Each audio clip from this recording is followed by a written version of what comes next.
Dear student and friends, welcome to my YouTube channel. आज के lecture में हम लोग उत्तरकालीन मुगल सम्राट के बारे में जानेंगे। वैसे तो मुगलों का इतिहास मध्यकालीन भारत में जाना जाता है, लेकिन औरंगजेब के बाद जब मुगलों का पतन प्रारंभ होता है तो उस दौरान के शासकों अर्थात उत्तरकालीन मुगल सम्राटों का अध्ययन हम लोग आधुनिक भारत में करते हैं। तो चलिए हम लोग बिना देरी किए हुए अपना लेक्चर स्टार्ट करते हैं। आज के लेक्चर में हम लोग उत्तरकालीन मुगल सम्राट के बारे में जानने वाले हैं। जब मुगलों का पतन प्रारंभ होता है तो उस दौरान के जो भी शासक रहते हैं, जिन्हें हम लोग उत्तरकालीन मुगल सम्राट के रूप में जानते हैं, जिनका क्रम हमने यहाँ लिख दिया है। लेकिन उत्तरकालीन मुगल सम्राट के बारे में जानने से पहले हम लोग कुछ प्रारंभिक मुगल शासकों के बारे में भी जान लेते हैं, ताकि हमें आज के टॉपिक को समझने में किसी भी तरह की कोई परेशानी का सामना ना करना पड़े। तो चलिए हम लोग पहले प्रारंभिक मुगल शासकों के बारे में देख लेते हैं। तो हम लोग जानते हैं कि मुगल वंश की स्थापना किसने की थी? तो बाबर ने की थी, जिन्होंने 1526 ईस्वी में पानीपत के प्रथम युद्ध में लोदी वंश के अंतिम शासक इब्राहिम लोदी को हराकर मुगल वंश की स्थापना की थी, जिनका शासनकाल 1526 से लेकर 1530 ईस्वी तक रहा था। इस दौरान वह पानीपत के प्रथम युद्ध के अलावा खानवा का युद्ध, घाघरा का युद्ध और चंदेरी का युद्ध जैसे कई महत्वपूर्ण युद्ध भी लड़े थे। उसके बाद इट मीन्स बाबर के बाद हुमायूं गद्दी पर बैठता है, जिनका शासनकाल दो भागों में बटा हुआ है। एक 1530 से लेकर 1540 एवं दूसरा 1555 से लेकर 1556 ईस्वी तक। इस बीच का जो शासनकाल है, इस दौरान 15 वर्षों तक शेर शाह का शासन रहता है। हुमायूं के बाद जो गद्दी पर बैठते हैं वो अकबर रहते हैं, जिनका शासनकाल 1555 से लेकर 1605 ईस्वी तक रहता है। अकबर के शासनकाल में ही 1576 ईस्वी का हल्दी घाटी का फेमस युद्ध होता है और अकबर ने ही दीने इलाही नामक एक धार्मिक कार्यक्रम चलाया था। उसके बाद जो मुगल वंश के शासक बनते हैं वो जहांगीर रहते हैं, जिसका शासनकाल 1605 से लेकर 1627 ईस्वी तक रहता है। जहांगीर ही वह बादशाह है जो सिखों के 5वें गुरु अर्जुन देव को फांसी की सजा सुना देते हैं। जहांगीर का शासनकाल चित्रकला का स्वर्णकाल के रूप में जाना जाता है। उसके बाद जो शासक होते हैं शाहजहां होते हैं, जिसका शासनकाल 1627 से लेकर 1657 ईस्वी तक रहता है।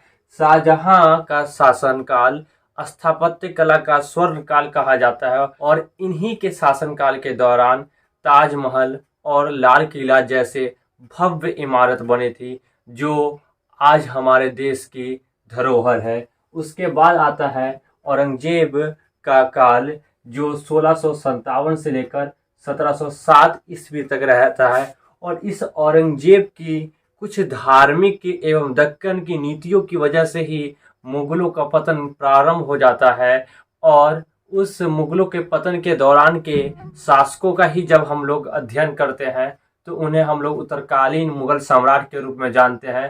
तो चलिए अब हम लोग उत्तरकालीन मुगल सम्राट की ओर बढ़ते हैं। उत्तरकालीन मुगल सम्राट के दौरान सम्राट रहने वाले प्रथम सम्राट रहते हैं बहादुर शाह प्रथम, जिसका शासनकाल 1707 से लेकर 1712 ईस्वी तक रहते हैं। यह औरंगजेब का सबसे बड़ा पुत्र रहता है, जिसका ओरिजिनल नाम मुअज्जम रहता है और औरंगजेब के बाद यानी 1707 ईस्वी के बाद 1712 ईस्वी तक इसका शासनकाल रहता है। किसका? बहादुर शाह प्रथम का। और बहादुर शाह प्रथम को एक अन्य नाम शाहे बेखबर के नाम से जाना जाता है, जिन्हें एक इतिहासकार रहते हैं खफी का, जो शाहे बेखबर की उपाधि देते हैं। इट मीन्स बहादुर शाह प्रथम को शाहे बेखबर के नाम से भी जाना जाता है। उसके बाद बहादुर शाह के बाद जो शासक रहते हैं वो जहादर शाह है, जिनका शासनकाल मात्र 1 साल का रहता है, 1712 से लेकर 1713 ईस्वी तक। और इन्हें लंपट मूर्ख के नाम से जाना जाता है, लंपट मूर्ख या लापरवाह बादशाह के रूप में जाना जाता है। उसके बाद जो शासक बनते हैं वो फर्रुखसियार रहते हैं, जो 1713 से लेकर 1719 ईस्वी तक शासक रहते हैं। और इन्हें घृणित कायर के नाम से जाना जाता है। इन्हें किस नाम से जाना जाता है? घृणित कायर। उसके बाद जो शासक रहते हैं वो रफी-उद-दर्जात रहते हैं। हालांकि इनका शासन काल का जो क्रम है वो बहुत ही छोटा है। यह 1719 ईस्वी में इसका शासनकाल रहता है, जो 28 फरवरी से लेकर मात्र 4 जून तक रहता है। और मुगल इतिहास में सबसे कम समय तक शासन करने वाले शासक रफी-उद-दर्जात ही रहते हैं, यानी सबसे कम समय के शासक जो रहते हैं वो कौन रहते हैं? रफी-उद-दर्जात। उसके बाद जो शासक बनते हैं वो रफी-उद-दौला रहते हैं। इनका भी शासनकाल 1719 ईस्वी में ही रहता है, बहुत ही छोटा पीरियड रहता है, जो 6 जून से लेकर 17 सितंबर तक रहता है। और इन्हें किंग मेकर कहे जाने वाले सैयद बंधुओं के द्वारा शाहजहां द्वितीय की उपाधि देकर इन्हें गद्दी पर बिठाया जाता है। उसके बाद जो शासक बनते हैं मोहम्मद शाह बनते हैं, जो उत्तरकालीन मुगल सम्राटों में से एक योग्य एवं महत्वपूर्ण शासक रहते हैं, जिनका शासनकाल 1719 से लेकर 1748 ईस्वी तक रहता है। और इन्हें रंगीला बादशाह के नाम से जाना जाता है। किस नाम से जाना जाता है? रंगीला बादशाह। उसके बाद जो शासक रहते हैं वह अहमद शाह बहादुर रहते हैं, जिनका शासन काल 1748 से लेकर 1754 ईस्वी तक रहता है। और इसी के शासनकाल के दौरान अहमद शाह अब्दाली सर्वप्रथम भारत पर आक्रमण करता है। उसके बाद जो शासक बनते हैं वो आलमगीर द्वितीय रहते हैं, जिनका शासनकाल 1754 से लेकर 1759 ईस्वी तक रहता है। और आलमगीर द्वितीय के शासनकाल के दौरान ही प्लासी का फेमस बैटल होता है। उसके बाद जो शासक रहते हैं वह शाहजहां तृतीय रहते हैं। हालांकि इन्हें एक षड्यंत्र के द्वारा शासक बनाया जाता है, जो 1759 से लेकर 1760 ईस्वी तक शासक रहते हैं। और इन्हें एक अन्य नाम मुही उल मिलत के नाम से भी जाना जाता है। लेकिन फिर षड्यंत्र के बाद इन्हें तुरंत गद्दी छोड़ना ही पड़ जाता है। और 1759 से लेकर 1806 ईस्वी तक जो शासक रहते हैं वह शाह आलम द्वितीय रहते हैं। हमने पहले ही कहा है कि इन्हें एक षड्यंत्र के द्वारा शासक बनाया जाता है, लेकिन उसी दौरान शाह आलम द्वितीय बिहार में अपने आप को राजा घोषित कर देता है। इट मीन्स अपना राज्याभिषेक कर देता है। इसलिए इसका भी शासनकाल उसी समय से जुड़ाता है, जो 1759 से लेकर 1806 ईस्वी तक रहता है। उसके बाद अकबर शाह द्वितीय, जिनका शासनकाल 1806 से लेकर 1837 ईस्वी तक रहता है। उसके बाद बहादुर शाह द्वितीय, जिसका शासनकाल 1837 से लेकर 1858 ईस्वी तक रहता है। और ये मुगल वंश का अंतिम शासक रहता है। इस प्रकार हमने यहाँ पर प्रारंभिक मुगल शासकों एवं उत्तरकालीन मुगल शासकों का क्रम देखा, तो उम्मीद करता हूँ कि ये आपको समझ में आया होगा। लेकिन यहाँ पे एक दुविधा हो जाती है स्टूडेंटों के साथ कि बहुत सारे शासक हो जाते हैं, तो इन शासकों का क्रम स्टूडेंट अक्सर भूल जाते हैं कि किन शासक के बाद कौन आए थे। तो आप इन्हें सुविधा के लिए ट्रिक के द्वारा याद कर सकते हैं। डिफरेंट ट्रिक आपको यूट्यूब पे मिल जाएगा। जैसे एक ट्रिक है, भाजी सब्जी फोर माँ साग।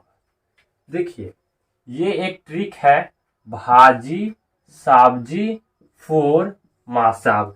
बी से बाबर, एच से हुमायूं, ए से अकबर, जे आई से जहांगीर, एस से शाहजहां, ए से औरंगजेब, बी से बहादुर शाह प्रथम, जे आई से जहादर शाह, एफ ओ से फर्रुखसियार, आर से रफी उद दर्जात। आप चाहे आर से तो रफी उद दौला भी याद रख सकते हैं, या फिर आप डबल आर भी कर सकते हैं। वो आप पे डिपेंड करता है कि आप इन्हें याद करने के लिए किस तरह अपना आईक्यू का इस्तेमाल करते हैं। उसके बाद एम से मोहम्मद शाह, ए से अहमद शाह बहादुर, फिर नेक्स्ट ए से आलमगीर द्वितीय, उसके बाद एस से शाहजहां तृतीय, या आप वहां पर सिंगल एस का भी इस्तेमाल कर सकते हैं और शाहजहां तृतीय को स्किप भी कर सकते हैं, क्योंकि इनका शासनकाल एक षड्यंत्र के तहत था। तो बहुत सारे बुक में इनका शासनकाल देखने को भी नहीं मिलता है। तो उसके बाद नेक्स्ट एस से कौन हो जाएगा, शाह आलम द्वितीय। उसके बाद फिर ए से अकबर शाह द्वितीय, उसके बाद बी से बहादुर शाह द्वितीय। तो चलिए हम लोग ट्रिक को एक बार फिर से दोहरा लेते हैं। तो वो ट्रिक क्या था, तो वो ट्रिक था भाजी सब्जी फोर माँ साग। तो भाजी यानी B four Babur, H four Humayun, A four Akbar, J I four Jahangir. भाजी क्लियर।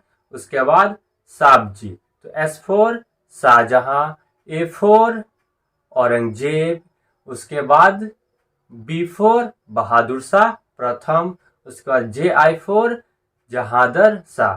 सब्जी क्लियर। उसके बाद है four, F O four Farrukhsiyar, R four Rafi ud Darajat, फिर next are four Rafi ud Daula, four clear.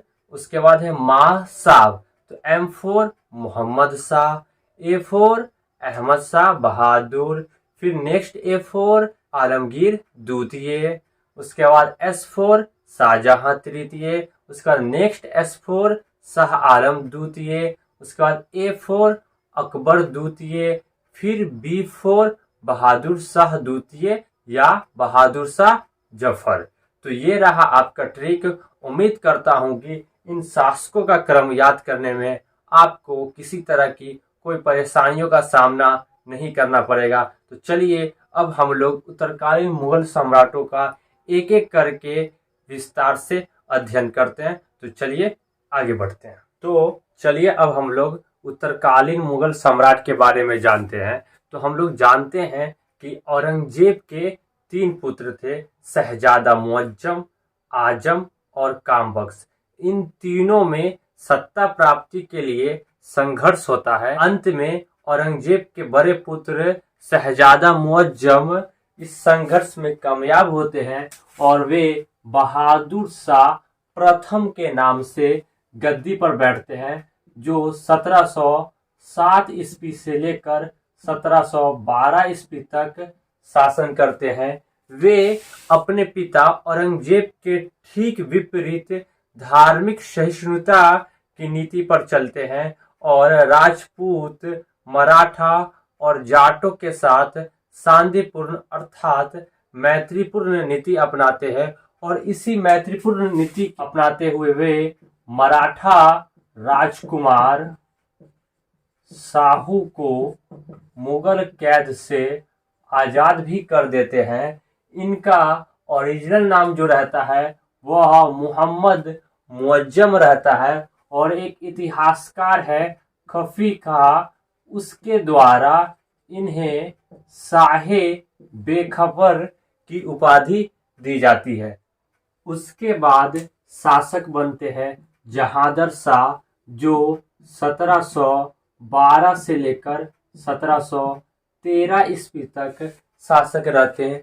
यह जुल्फिकार की मदद से शासक बनते हैं और उन्हें अपना वजीर अर्थात प्रधानमंत्री नियुक्त करते हैं। जहांदर शाह आमेर के राजा जयसिंह को मिर्जा राजा सवाई की उपाधि प्रदान करते हैं और उन्हें मालवा का सूबेदार नियुक्त करते हैं। क्या करते हैं? मालवा का सूबेदार नियुक्त करते हैं। इनके अलावा वह मारवाड़ के राजा अजीत सिंह को महाराजा की उपाधि प्रदान करते हैं और उन्हें गुजरात का सूबेदार नियुक्त करते हैं। गुजरात का सूबेदार नियुक्त करते हैं। इन्होंने वित्तीय स्थिति को बेहतर करने के लिए इजारा प्रथा की शुरुआत करते हैं और इन्हें लोगों के द्वारा लंपट मूर्ख अर्थात लापरवाह बादशाह के रूप में जाना जाता है। उसके बाद अजीमुशान के पुत्र फर्रुखसियार ने सैयद बंधुओं अर्थात किंग मेकर कहे जाने वाले सैयद बंधुओं के द्वारा इनकी हत्या करा देते हैं और खुद गद्दी पर बैठ जाते हैं, जो 1713 से लेकर 1719 ईस्वी तक गद्दी पर बने रहते हैं। फर्रुखसियार सैयद बंधुओं की सहायता से शासक बनता है। सैयद बंधु जो रियल में अब्दुल्ला खान एवं हुसैन अली नाम के दो भाई रहते हैं, जिन्हें सैयद बंधु के रूप में अर्थात किंग मेकर कहा जाता है। किंग मेकर कहा जाता है। उनकी सहायता से वह क्या बनते हैं? शासक बनते हैं। इन्होंने एक सिख नेता बंदा बहादुर को फांसी की सजा दे दी थी। उसके बाद 1717 ईस्वी में फर्रुखसियार के समय में ही ब्रिटिश कंपनी को एक शाही फरमान प्राप्त हुआ था, जिन्हें हम लोगों ने पहले भी पढ़ा है कि ब्रिटिशों का मैग्ना कार्टा कहा जाता है। जिन्हें क्या कहा जाता है? ब्रिटिशों का मैग्ना कार्टा कहा जाता है। फर्रुखसियार को घृणित कायर की उपाधि प्रदान की गई थी। उसके बाद हम लोग रफी उद दरजात के बारे में पढ़ेंगे, जिनका शासनकाल बहुत ही कम समय के लिए रहा था। इन्होंने जितने भी मुगल शासक रहे, उन सारे शासकों में सबसे कम समय तक शासन किया था, अर्थात सर्वाधिक कम समय तक शासन करने वाले मुगल शासक कौन थे? तो वो रफी उद दरजात थे। उसके बाद रफी उद दौला, जो ये भी 1719 ईस्वी में ही इनका शासन रहा है और इन्हें किंग मेकर यानी सैयद बंधुओं जो कौन थे? अब्दुल्ला खान और हुसैन अली, जिसे हिंदी में नृप निर्माता या शासक निर्माता के रूप में जानते हैं, उनके द्वारा शाहजहां द्वितीय की उपाधि दी गई थी और इन्हीं उपाधि के द्वारा उन्हें गद्दी पर बिठाया गया था। रफी उद दौला अफीम का आदी रहता है, यानी इन्हें अफीम की लत लगी हुई रहती है। उसके बाद जो शासक बनते हैं वो मोहम्मद शाह रहता है, जो 1719 से लेकर 1748 ईस्वी तक शासक रहता है। मोहम्मद शाह के शासनकाल में अनेक स्वतंत्र राज्यों का उदय हुआ था, जैसे अवध जो सआदत खां के नेतृत्व में अवध का उदय हुआ था, जैसे बंगाल मुर्शीद कुली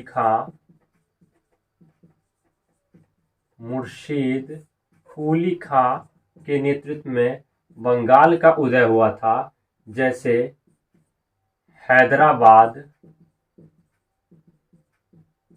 का उदय निजामुल मुल्क के नेतृत्व में उदय हुआ था। इस प्रकार और भी कई छोटे छोटे क्षेत्रीय राज्यों का उदय हुआ था।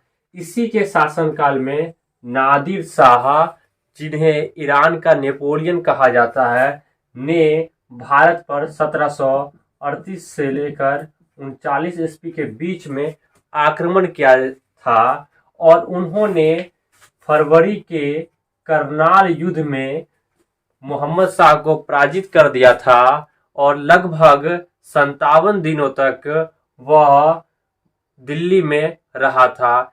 इस दौर के एक समकालीन इतिहासकार आनंद राम मुखलिस नादिर शाह के आक्रमण के बारे में लिखते हैं कि वे 60,000 अशरफिया, 1 करोड़ रुपए के सोना, 50 करोड़ रुपए के जवाहरात के साथ साथ मयूर सिंहासन, जिसे हम लोग तख्त ताऊस कहते हैं, एवं कोहिनूर हीरा को अपने साथ फारस अर्थात ईरान ले जाते हैं।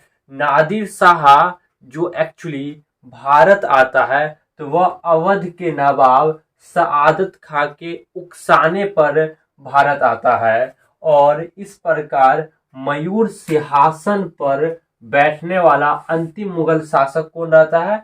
वो मोहम्मद शाह रहता है और इन्होंने 1720 ईस्वी में जजिया कर को पूरी तरीके से समाप्त कर दिया। और हमने पहले ही देखा है कि सैयद बंधु, जिन्होंने कई शासकों को शासक बनाने में महत्वपूर्ण भूमिका निभाई थी, तो इन्होंने मोहम्मद शाह ने सैयद बंधुओं को हैदराबाद के शासक निजामुल मुल्क की सहायता से उसकी हत्या करवा देते हैं और मोहम्मद शाह, जो मांस मंदिर एवं सुंदरी के प्रति रुचि होने के कारण उन्हें रंगीला बादशाह के नाम से जाना जाता है। उसके बाद जो शासक बनते हैं वो अहमद शाह बहादुर बनते हैं, जो 1748 से लेकर 1754 ईस्वी तक शासक रहते हैं। इन्होंने अर्थात अहमद शाह बहादुर ने अपना वजीर सफदरजंग को नियुक्त किया था, जो अवध का एक सूबेदार था। यह एक प्रकार का एक अक्षम राजा था, जिन्होंने अपना राजकाज उद्धम बाई, जो इनकी रानी की माँ थी, उसके द्वारा चलाया और इस उद्धम बाई को किबलाए आलम के उपनाम से जाना जाता है। क्या जाना जाता है? किबलाए आलम। और इन्होंने अहमद शाह अब्दाली का जो प्रथम आक्रमण है, जो 1748 ईस्वी में हुआ था, इसी के शासनकाल में हुआ था। यो समझ लीजिए कि अहमद शाह अब्दाली ने भारत पर कुल 7 बार आक्रमण किया है, जिनमें से 5 बार आक्रमण इन्हीं के शासनकाल में, यानी अहमद शाह बहादुर के शासनकाल में ही किया है, जिसमें से प्रथम आक्रमण इनका 1748 ईस्वी में होता है।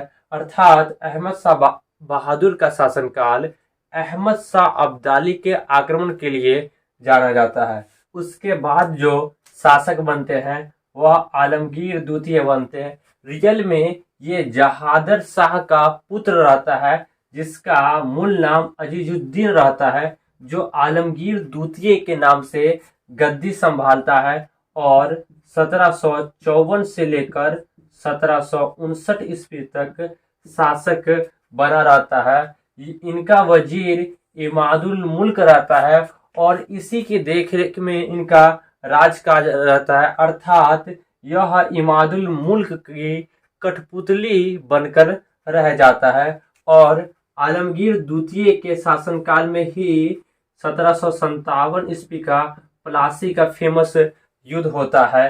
तो अब चलिए हम लोग आगे के शासकों के बारे में देखते हैं। आलमगीर द्वितीय के बाद शाहजहां तृतीय शासक बनता है, जो 1759 से लेकर 1760 ईस्वी तक शासक बनता है। हालांकि हमने पहले ही कहा है कि इन्हें एक षड्यंत्र के द्वारा शासक बनाया जाता है और फिर एक षड्यंत्र के द्वारा मराठों के हस्तक्षेप के कारण इन्हें गद्दी से हटा दिया जाता है। इन्हें मुही उल मिलत की उपाधि प्रदान की जाती है। उसके बाद जो शासक बनते हैं वो शाह आलम द्वितीय बनते हैं, जो 1760 से लेकर 1806 ईस्वी तक शासक बनता है। इनका मूल नाम अली गौहर रहता है। वास्तव में यह आलमगीर द्वितीय का पुत्र रहता है और इसी के शासनकाल में पानीपत का तृतीय युद्ध, जो 1761 ईस्वी में मराठा एवं अहमद शाह अब्दाली के बीच होता है, जिसमें अहमद शाह अब्दाली विजय होता है और मराठों का जो भारत पे राज करने का सपना रहता है वह सपना ही बनकर रह जाता है। इसके बाद इसी के शासनकाल में बक्सर का युद्ध होता है 1764 ईस्वी में, जिनमें मुगल शासक अवध के नवाब और बंगाल के नवाब के तीनों की संयुक्त सेना को ब्रिटिश हरा देते हैं। और उसके बाद इलाहाबाद की संधि, जो कि 1765 ईस्वी में होती है। हालांकि दो संधि होती है, एक 12 अगस्त को और एक 16 अगस्त को। उसके बाद इलाहाबाद की संधि के द्वारा ही ब्रिटिशों को बंगाल, बिहार एवं उड़ीसा की दीवानी प्राप्त हो जाती है, अर्थात राजस्व वसूलने का अधिकार प्राप्त हो जाता है। और इसी के समय में अंग्रेजों ने दिल्ली पर 1803 ईस्वी में अधिकार कर लिया था। एक्चुअली शाह आलम द्वितीय जो रहता है यह कई वर्षों तक दिल्ली नहीं आ पाता है और यह अंग्रेजों का मात्र पेंशन भोगी बनकर रह जाता है। उसके बाद जो शासक बनता है वह अकबर शाह द्वितीय बनता है, जो 1806 से लेकर 1837 ईस्वी तक शासक रहता है और अंग्रेजों के संरक्षण में बनने वाला यह प्रथम मुगल शासक रहता है। इस प्रकार अंग्रेजों के संरक्षण में बनने वाला प्रथम मुगल शासक कौन रहता है? अकबर शाह द्वितीय। और इसने राजा राम मोहन राय को राजा की उपाधि दी थी और उन्हें अपना दूत बनाकर ब्रिटेन भेजा था। उसके बाद जो शासक बनते हैं वह बहादुर शाह द्वितीय बनते हैं, जो 1837 से लेकर 1858 ईस्वी तक शासक रहते हैं। यह अंतिम मुगल बादशाह था। एक्चुअली यह जफर नाम से एक शायरी लिखता था, इसलिए इसे बहादुर शाह जफर के नाम से भी जाना जाता है। और ज्यादातर जगह पे आपको बहादुर शाह जफर ही देखने को मिलेगा। बहादुर शाह द्वितीय का प्रयोग कम होता है, हालांकि नाम दोनों हैं। उसके बाद इब्राहिम जौक एवं असदुल्ला खां गालिब इनके शिक्षक थे, अर्थात गालिब जो थे वह इसके समकालीन थे। और इसी के समय में 1857 ईस्वी का गदर यानी क्रांति हुई थी, जिसमें इन्हें विद्रोहियों का साथ देने की वजह से गिरफ्तार कर लिया गया था और इन्हें रंगून भेज दिया गया था। बहादुर शाह जफर का जो साम्राज्य रहता है वह मात्र लाल किला तक ही सिमट कर रह जाता है, इसलिए इन्हें बिना साम्राज्य का मुगल सम्राट कहा जाता है, जिन्हें अंग्रेज प्रति माह 1 लाख रुपया पेंशन देते थे। इस प्रकार 1 नवंबर 1858 ईस्वी को आय के द्वारा मुगल शासन को या मुगल प्रथा को समाप्त कर दिया जाता है। तो उम्मीद करता हूं कि ये लेक्चर आप लोगों को पसंद आया होगा और आप लोग आने वाले एग्जाम में इसका ज़्यादा से ज़्यादा लाभ उठा पाएंगे। तो चलिए, thank you class, best of luck, have a nice day, bye bye.